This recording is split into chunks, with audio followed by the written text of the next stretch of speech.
What's going on, guys? It's Cal here from Buffalo Sports Center. Today we are doing a little bit of a vlog style video. We are going to the Amerks game in Bridgeport to take on the Islanders, and the only reason we're doing that is because we are headed to the Bills game in New England. And we have Brandon along for the trip. Brandon, you were saying there's one thing we're missing? Yeah, Cal, there's one thing we are missing, and that's a good song for this road trip. So I've queued something up for us if you want to give it a listen. Yeah, let's give it a listen.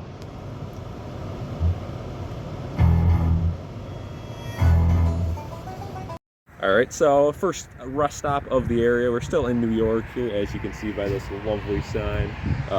This rest stop also had a playground, pretty nice. All right, little update here. We are still on the road, but we have a nice view behind us here. About to get to Connecticut to see the Amerks game, so we are close.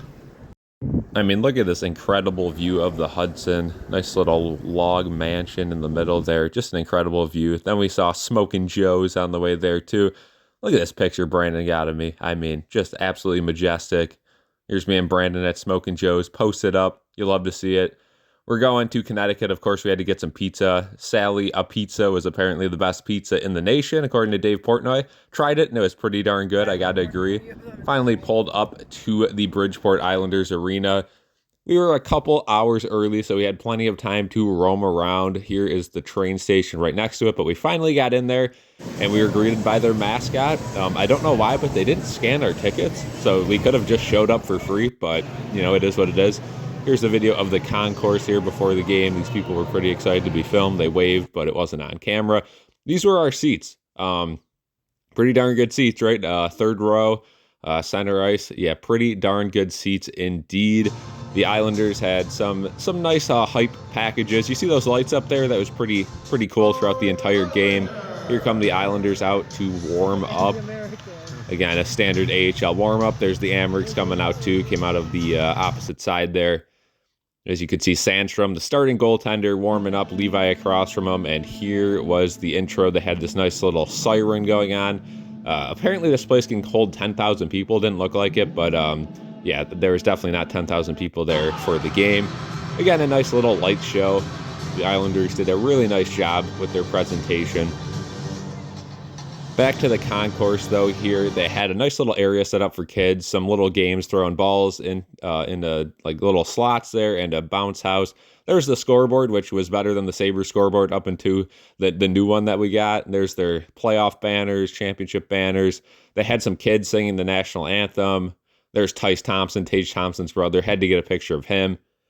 And the game was underway. So It was a very interesting game. Unfortunately, the Islanders got off to a 1-0 start on a breakaway, but that lead did not last very long. Here's just some clips of the action here. Again, the Amerks are a very fun team to watch. They're tied for second in the league at the time of this recording. But yeah, there's the Islanders getting off to that 1-0 start. Here's the replay here. Just a breakaway goal, beat Sandstrom. Just kind of sniped it. You can't blame the goalie on that one. But now, right away, the Amerks tie it up 1-1. Mason Jobst on that one. And there you go. Amerks make it 2-1. Big goal there. No, Kisakov is a big guy. I believe that one was Kisakov. And yeah, Amerks up 2-1. Very fun game. And look, just like that, Amerks make it 3-1. How about that? That was Graham Slaggert. There's the replay of it. Slipped it right through the 5-hole. Look at that. Another Amerks goal. The Amerks were pounding it on here. That one was to make it 4-2. So another clip of the concourse here at the intermission. Pretty crowded in the concourse. So yeah, good crowd. Islanders would end up making it 4-3, cutting the deficit to 1. We had some pushing and shoving. I had to get clips of that. You guys know how much I love fighting and pushing and shoving in hockey. But the Amerks would easily take that 2-goal lead right back. Here's a replay of that goal. That was an empty net one there in the third. And then Brett Murray would get another one to add on. He would make it 6-3. And the Amerks would take this game 6-3. A great start to the trip for our teams, and there's how the team is going to celebrate. My favorite part coming up right about now. Giving away a goalie stick, as you can see on the bottom, to a little kid. That was awesome to see. And here comes Devin Levi celebrating with the team from the locker room. So yeah, great start to the trip. Again, the Amerks are a very fun team to watch this year, and they didn't even have their kids that went to the World Juniors for this game. The Islanders are one of the worst teams in the league in the AHL, but again, great start.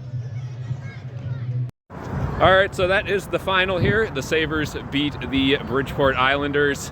Off to tomorrow to see the Bills play the Patriots. So we have made it to Boston. As you can see, tons of big buildings, and the Bills game is tomorrow, so we will see you guys there. Peace out.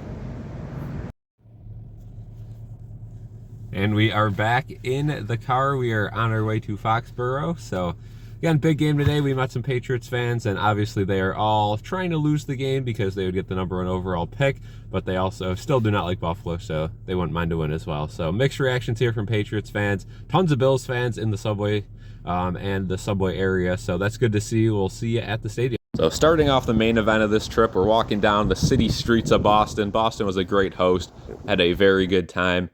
Here we are driving to the stadium. It was about a 35-minute drive from downtown Boston to Foxborough.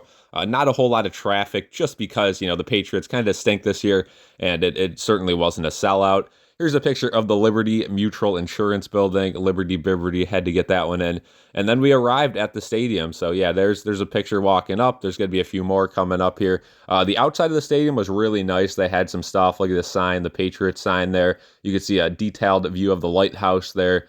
A better concourse than the Bills have for sure, but I know the Bills are getting that new stadium. Here's more clips of us walking up to the stadium. Kind of looks like Orchard Park in a sense, where there's not a whole lot of infrastructure, around the stadium. It's just kind of one narrow path of people walking in to the arena. So pretty cool there.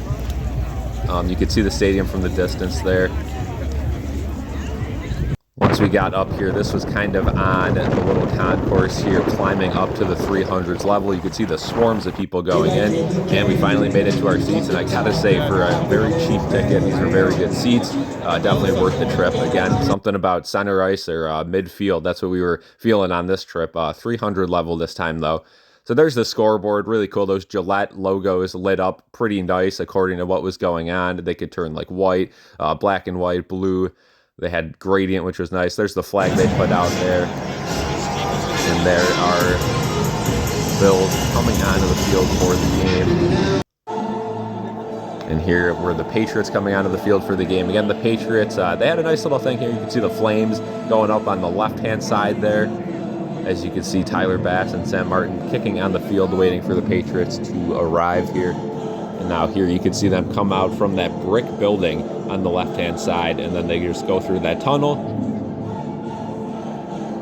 So yeah, pretty cool intro. Ain't got nothing on the flaming or smoking buffaloes that the Bills have, but yeah, you can see the mascot and some cheerleaders bring out the flags there. Cheerleaders was a big storyline of this game because the Bills do not have cheerleaders, so it was interesting to see cheerleaders perform at a football game. But yeah, there's the Patriots coming out, getting ready to lose their #1 draft pick. There's another pic of the scoreboard. You can see those Gillette logos there. Here is the flyover before the game. It was a pretty cool moment. Again, you gotta love flyovers, so this video doesn't do it justice. They were definitely a little bit lower than they looked, so it was cool. And then there's the little pregame celebration they have. They always ring the bell on the kind of the top of the lighthouse there, kind of like the Sabres beat the drum. But yeah, here's the Bills' first touchdown of the day. Nice little rollout pass that tied the game at 7. Again, the Bills would go on to lose this game, but it was definitely a productive loss, as I'll say later on in this video, just because it killed the Patriots of that draft pick. Here's a nice field goal from Tyler Bass. Again, right through the uprights there. He would go on to miss an extra point later in the game, but we will certainly take that field goal there to cut the deficit to 4. As you can see, Will Clapp celebrating with Tyler Bass. Here's that little game they always do in college football. I thought this was cool. They were doing it on the field. Again, they were giving away a lot of items this game. Here's the Bills right on the goal line. James Cook right up the middle, and he is in. There's another Bills touchdown. So a whole lot of scoring this game, but let me just shout out Joe Milton real quick. If you guys want to head over to our other YouTube shorts, we got some clips of their touchdowns, the Patriots touchdowns, and man, oh man, Joe Milton was an absolute stud this game, made it worth it. We got to see a coach's challenge. Of course, Sean McDermott lost the challenge. It was kind of a waste of time, but hey, we'll take a coach's challenge. It was a little cold, so I know a lot of people were kind of complaining. Let's get on with the game. There's a clip of the cheerleaders. They did this after every quarter. Just a little bit of a dance routine there. As you can see, it's pretty empty in this stadium. It is the last game of the season. There's the Super Bowl banners. I had to get those. As a Bills fan, I don't like seeing those, but yeah, it is what it is. So there's some more pictures of the scoreboard. And yeah, that was the game. The Bills ended up losing that one. And here's kind of the long line of slow walking out. All right, that is the end of this video. Thank you guys so much for watching. The Bills, you know, they couldn't hang on, won this one, but it was a productive loss. The Patriots now do not own the #1 pick in the draft. So, of course, them being a division rival, we did not want them to get that pick. So, fun trip, nevertheless, and we will catch you in the next vlog. See you guys. Peace out.